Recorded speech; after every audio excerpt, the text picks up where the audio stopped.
Getting your first real estate deal feels like you hit the jackpot. Trust me, I already been there. And the thing you want to realize though is once you hit that first deal, that doesn't mean you made it. There's so much work to be done, and I feel like people don't see that.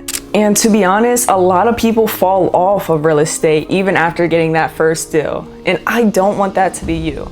So in this video, I'm gonna break down 5 reasons why most people fail even after getting that first real estate deal. So with that being said, let's get right into it.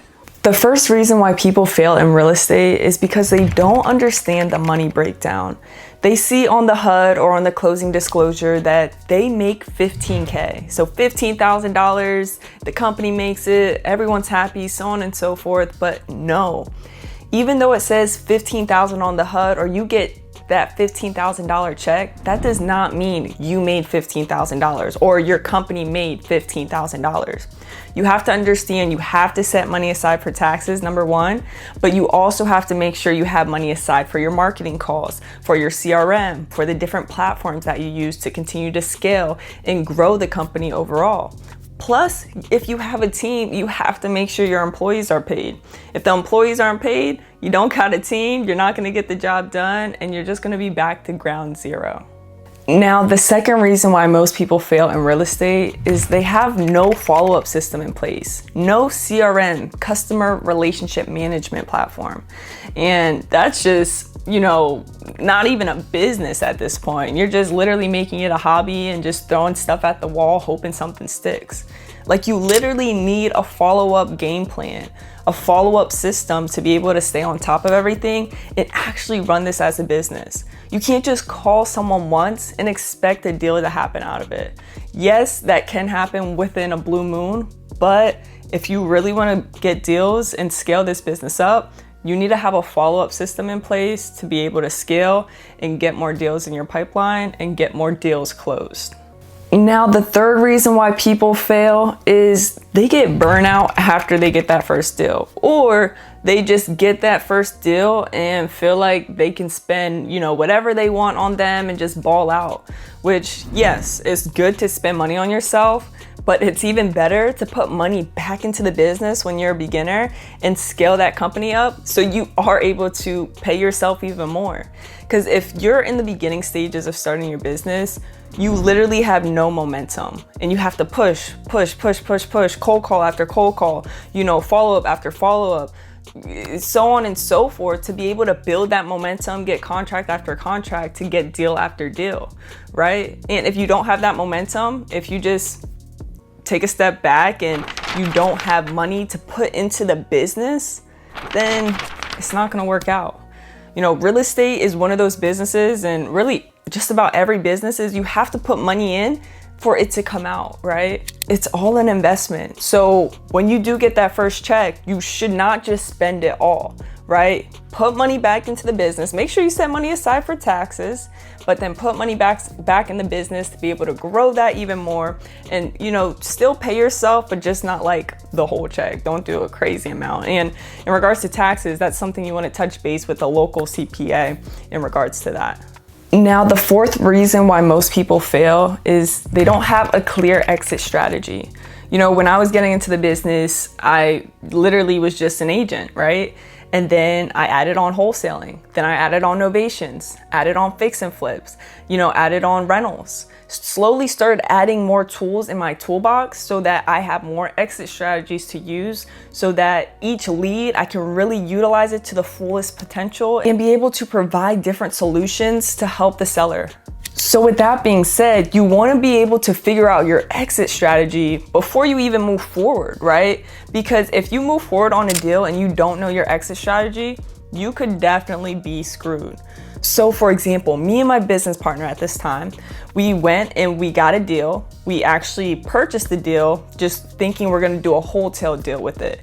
And a wholesale deal is basically when you purchase a property, do minor rehab, like very little rehab, and then you just throw it on the market in hopes it sells. So what we did, we did some things with like pulling up the carpet just so the hardwood floor would be there. We did some painting, so very minor things, and just cleaned the property out. After that, we got photos and put it on the market. We thought this thing was gonna sell super quick. It was in a great location, but it didn't. You know, 1 week hit the market, nothing. 2 weeks hit the market, nothing. 3 weeks hit the market, nothing. And this was the only exit strategy we had in mind, and we're like, oh shoot, like we're gonna be screwed if this doesn't sell. We're not sure what to do if this doesn't sell. So we had to go back to the drawing board, like just in case we need to keep it, would the numbers even work? And it was just not at the right price point. I mean, it wouldn't make sense for us to keep it and, you know, do a full-on flip. It only made sense to do a wholesale, but we should have looked at that from the jump. If you cannot figure out a plan B for a property, if you don't have a different exit strategy for a property, then don't take that property down. Always have different exit strategies when you are going and making offers on these leads to be able to have a solid exit strategy and solid exit plan. Now, going back in regards to that property in particular, it did finally sell, but it took a long period of time. So it could get a little bit scary, so make sure, like I said, you have a solid exit strategy, and the more the better. Now, the fifth and final reason that most people fail is they don't treat this like a business. They don't have the CRM in place. They don't have the follow-up systems in place, the processes, the sales systems, you know, the scripts when it comes to making these calls, talking to these sellers, you know, handling objections the right way, dealing with negotiation the right way. Like, there's so much. I feel like with real estate as a whole, people just think, oh, you just buy and sell houses, or you buy and you fix houses and that's it. Like, no, it's so much deeper, so much more to do within that funnel of, you know, connecting with buyers, connecting with sellers, building relationships, making sure that each person is contacted at the right point in time to make sure you're able to get that deal. You know, making sure that you're following up with the right buyers to make sure that they're staying active in your system and you're able to provide them with deals. Like, it's just so much that goes into it. And if you don't have it set up as a proper business, it's just not gonna help you. You're just not gonna be able to scale and succeed with that. And now also going into like the business structure side of things. I'm not gonna get into all that because I'm not an expert within like creating the whole LLC or an S Corp or a corporation, whatever the case may be. But that's something you would want to talk to, you know, an experienced professional within that field to make sure that your business is set up correctly. And that also includes bookkeeping, right? You want to make sure you have the proper team in place, bookkeeper, someone for title, someone for a real estate attorney if you're dealing with an attorney state.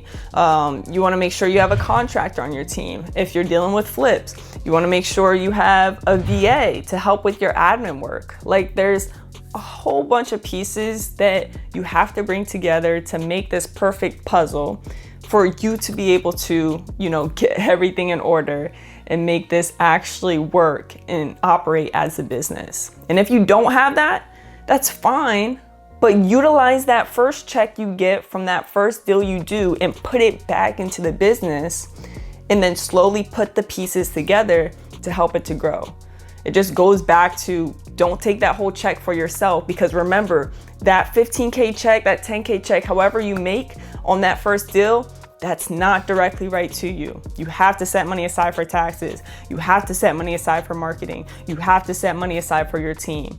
So you have to realize that, get that in your head. So when you see videos out there on YouTube, like my last video when I said I made $13,500. Yes, we made that, my company made that, and it's on, you know, the documentation and everything like that. But I gotta make sure I set money aside for taxes. I gotta make sure I set money aside for my team. I gotta make sure I set money aside back for marketing so we can really scale this and take this to the next level. So I hope you enjoyed this video. I hope it gave you some insight why most people fail within real estate. And another little bonus is people don't have the hustle in them. I feel like nowadays a lot more people are soft, so they don't have that hustle, they don't have that drive, they don't have that discipline to be able to stay locked in, be consistent, and focus on a goal. I feel like I said, this generation is more so soft, and it feels like it keeps getting softer and softer. So that all needs to change if you truly want to focus on getting better within real estate and improving each and every day. So I hope this video helped you. If it did, make sure you give it a thumbs up. Go subscribe if you're not subscribed. And if you want to see how my company was able to make $13,500 from doing a real estate wholesale deal, then you're gonna wanna make sure you check out this video next.